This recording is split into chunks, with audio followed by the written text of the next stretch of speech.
ब्रज की लीलाएं यही हैं, प्रेम की लीला। श्री कृष्ण हर गोपी के घर चले जाते हैं, श्री कृष्ण सबसे मांग लेते हैं। वो श्री कृष्ण जिनके लिए कहा शेष महेश दिनेश गणेश सुरेश जाहि निरंतर गावे, जाहि अनादि अखंड अछेद अभेद सुवेद बतावे, नारद से सुख व्यास रचे पचिहारे तऊ पुनि पार न पावे, और ताहि अहिर की छोहरिया छचिया वरे छाछ पे नाच नचावे।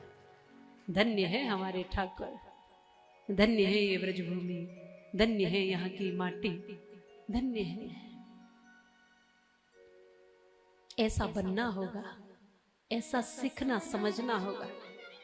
किसी भी गृहस्थी को अकेले खाने का विधान नहीं बताया शास्त्र में।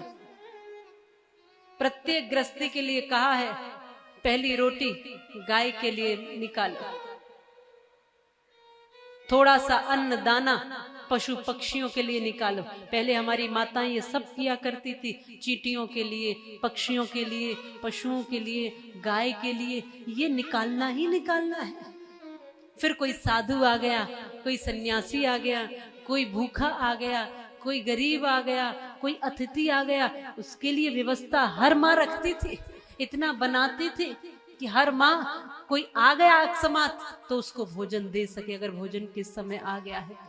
तो घर गृहस्थियों के लिए ये कर्तव्य बताया है कि अकेले नहीं खाना, अकेले खाने वाला पाप खाता है, इसलिए बांटकर खाना।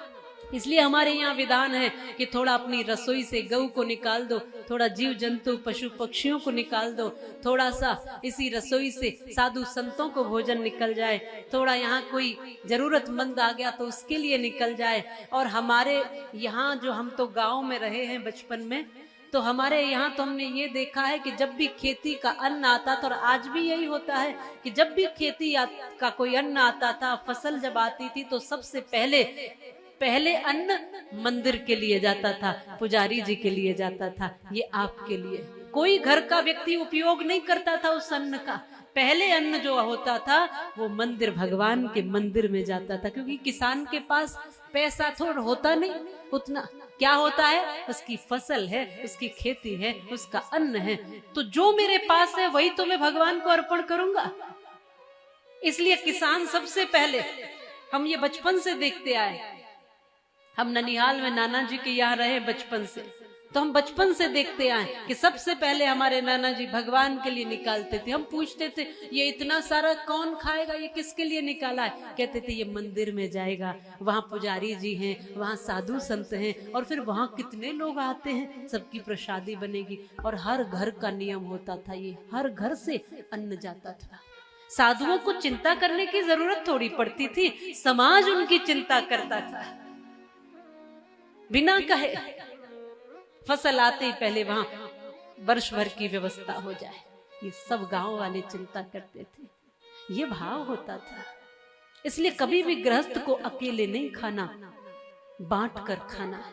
थोड़ा जो मिला है उसमें से निकालना है, कुछ कमाई करके। इसलिए शास्त्र ने कहा कि आप जो भी कमाते हो उसका कुछ अंश आपको दान करना चाहिए। क्यों करना चाहिए?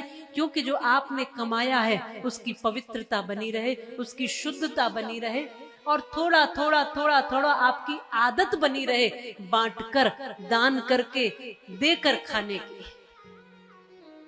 ये नहीं कहा कि सारा दे दो, कहा कि थोड़ा थोड़ा दे दो। जो भी कमाया उसमें से थोड़ा सा निकालो, जरूर निकालो, प्रत्येक मास निकालो। हर महीने आपकी तनख्वाह आती है, हर महीने कमाते हो ना, तो थोड़ा निकालो हर महीने।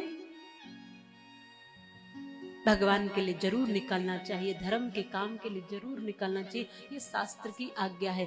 ताकि हमें दान करते हुए, हमें बांटकर खाते हुए, हमें किसी और को देते हुए हमारी संतानें देखें, और आगे आने वाली पीढ़ी में ये संस्कार हम भर के जाएं।